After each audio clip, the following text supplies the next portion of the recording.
తెనాలిలోని BJR committee ఆధ్వర్యంలో బాబు జగజ్జీవన్ రామ్ 38వ వర్ధంతిని పురస్కరించుకుని శనివారం స్థానిక మారిస్పేట ఎరువుల కోట్ల బజార్లోని బీజేఆర్ కార్యాలయంలో ఘనంగా నిర్వహించారు. ఈ కార్యక్రమంలో పలువురు ప్రముఖులు పాల్గొని దళిత జాతి అభ్యున్నతికి జగజ్జీవన్ రామ్ చేసిన కృషిని కొనియాడారు. దళితుల హక్కుల కోసం, అంటరాని వారి శ్రేయస్సు కోసం జీవితాన్ని అంకితం చేసిన మహోన్నత వ్యక్తి జగజ్జీవన్ రామ్ అని బీజేఆర్ కమిటీ నివాళి అర్పించింది. మారిస్పేటలోని ఎరువుల కొట్ల బజార్లో గల బీజేఆర్ కార్యాలయంలో బాబు జగజ్జీవన్ రామ్ 38వ వర్ధంతిని నిర్వహించారు. ఈ సందర్భంగా ఆయన చిత్రపటానికి పూలమాలలు వేసి ఘన నివాళిని అర్పించారు. స్వాతంత్ర సమరయోధుడు బాబు జగజ్జీవన్ రామ్ ప్రతి దళిత బిడ్డకు ఆదర్శప్రాయమని కొనియాడారు.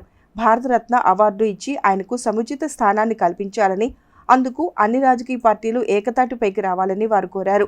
ఈ కార్యక్రమంలో కమిటీ అధ్యక్షులు మేకల సురేష్, సెక్రటరీ సిద్దెల కమలాకర్ రావు, ప్రొఫెసర్ పొన్నెగంటి రత్నాకర్, న్యాయవాదులు ఇందుపల్లి రాజారాం, సుద్దపల్లి మురళి, ఏ జాస్మిన్, ఎంఆర్పీఎస్ మాజీ పట్టణాధ్యక్షులు కొండమూది బోసుబాబు, కొండమూది రమేష్, పినపాటి రాజేష్, కటెవరపు వినోద్, పినపాటి జనార్దన్ తదితరులు పాల్గొన్నారు. 38వ వర్ధంతి సందర్భంగా మారిస్పేటలోని మేకల సురేష్ గారి ఆఫీసు వద్ద జగజ్జీవన్ రామ్ గారి చిత్రపటానికి పూలమాలలు వేసి ఘనంగా నివాళులర్పించడం జరిగింది. మరి జగజ్జీవన్ రామ్ గారికి దక్కాల్సినంత గౌరవం మరి దక్కలేదని చెప్పి ఇప్పుడు ఇంతకుముందు మాట్లాడిన వక్తలు కానీ ఇంతకుముందు నిర్వహించిన కార్యక్రమాలు అనేక సార్లు విన్నవించుకోవడం జరిగింది. మరి అనేక మందికి భారతరత్న సత్కరించి ఈ దేశంలో గౌరవిస్తున్నారు. మరి బాబు జగజ్జీవన్ రామ్ గారు కానీ మరి ఆయన తాలూకా జాతి వర్గీయులు కానీ మరి చేసుకున్న పాపమో పుణ్యమో అర్థం కాదు. ఆయనకు ప్రాధాన్యతను ఇవ్వడానికి మర్చిపోయింది గవర్నమెంట్. అన్ని పార్టీలు కానీ అన్ని గవర్నమెంట్లు కానీ మర్చిపోయి ప్రవర్తిస్తూ ఉన్నాయి. మరి దీని మీద దళిత, బీసీ, ఎస్టీ వర్గాలు కూడా రాజకీయ ప్రతినిధులు కూడా స్పందించాలా, పార్లమెంట్లో కూడా ప్రస్తావన తీసుకురావాలా. బాబు జగజ్జీవన్ రామ్ గారికి భారతరత్న వచ్చేంత వరకు కూడా అందరూ కూడా ప్రయత్నించాలని మనవి చేస్తూ, మరి ఆయన సేవలను కొనియాడాలని మనవి చేస్తూ, మరి అతని స్ఫూర్తితో మరి భారతదేశంలో ప్రతి ఒక్క దళితులు కానీ, ఎస్సీ, ఎస్టీ, బీసీ, మైనారిటీలు కానీ ప్రతి ఒక్కరు కూడా మరి ఆయన స్ఫూర్తిని తీసుకొని మరి అతను ఏమైతే భారతదేశ ఉన్నతికి పాటుపడ్డాడో అలాంటి ఆయన అడుగుజాడల్లో నడిచి మరి ఆయన ఘన నివాళులు అర్పించాలని ఈ బీజేఆర్ కమిటీ తరఫు నుంచి బీజేఆర్ కమిటీ ఆధ్వర్యంలో దళితులకు గణలేని కృషి చేసిన బాబు జగజ్జీవన్ రామ్ గారి 38వ వర్ధంతి ఈరోజు మా పెద్దల ఆధ్వర్యంలో ఇక్కడ నిర్వహించుకోవడం జరిగింది. తెనాలి బాబు జగజ్జీవన్ రామ్ కమిటీ తరఫున జగజ్జీవన్ రామ్ గారికి భారతరత్న ఇవ్వాలని మా కమిటీ తరఫున డిమాండ్ చేస్తున్నాం.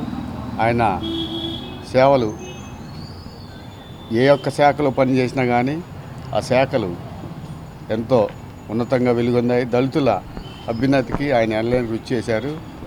ఆయన కృషిలో భాగంగా ఈరోజు మేమందరం ఇక్కడికి వచ్చి ఐక్యంగా ఉన్నామంటే వారు చేసిన కృషే. వారి యొక్క భావాలను ఆదర్శంగా తీసుకొని అందరూ ముందుకు కొనసాగాలని కోరుతున్నాను. అనంతరం ఐతానగర్లోని బాబు జగజ్జీవన్ రామ్ విగ్రహానికి పూలమాలలు వేసి నివాళి అర్పించారు. ఈరోజు బాబు జగజ్జీవన్ రామ్ గారి 38వ వర్ధంతి ఐతానగర్ సెంటర్, లింగారావు సెంటర్లో జరుపుకోవడం జరుగుతుంది.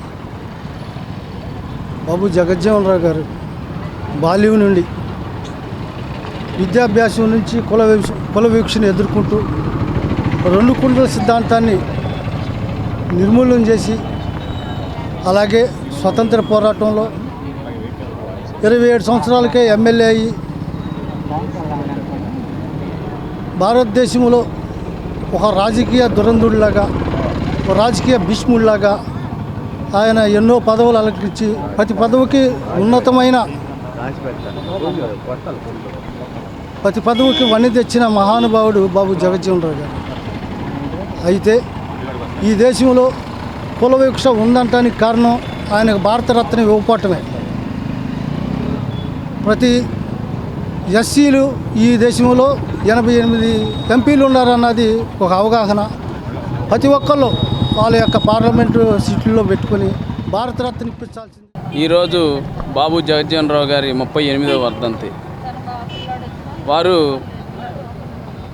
మరణించారని 38 సంవత్సరాల తర్వాత కూడా సోదరులందరూ కూడా ఈ విధంగా గుర్తుంచుకొని చెప్తున్నారంటే కారణం, వారు చాలా చిన్న వయసులోనే చట్టసభల్లోకి అడుగుపెట్టి దళితుల్లో, అట్టడుగు వర్గాల్లో విద్య గురించి, అదేవిధంగా రాజకీయ అవగాహన కల్పించడానికి రాజకీయాల్లో రావాల్సిన ఆవశ్యకతను కూడా వారు తెలియజేశారు. అటువంటి వ్యక్తి ఎక్కడో ఆయన ఉత్తరాదిలో ఉన్న భారతదేశం మొత్తానికి కూడా ఒక ఆదర్శవంతమైన రాజకీయ నేతగా 45 సంవత్సరాల సుదీర్ఘకాలం సుమారుగా వారు రాజకీయాల్లో ఉండటం, ఉత్తమ పార్లమెంటేరియన్గా అనేక మంత్రిత్వ శాఖల్ని నిర్వహించి సమాజంలో ఉన్నటువంటి అనేక మందికి ప్రేరణగా నిలిచారు. వారి వర్ధంతి సందర్భంగా ఈరోజు ఆంధ్రప్రదేశ్లో ప్రజాకూటమి నూతన ప్రభుత్వంలో కూడా ఎంఆర్పిఎస్ సోదరులు చాలా సహాయ సహకారాలు అందించి నూతన ప్రభుత్వాన్ని ఏర్పరచడానికి నిలబడ్డారు. ఏదైనా ఈరోజు రాజకీయంగా అందరూ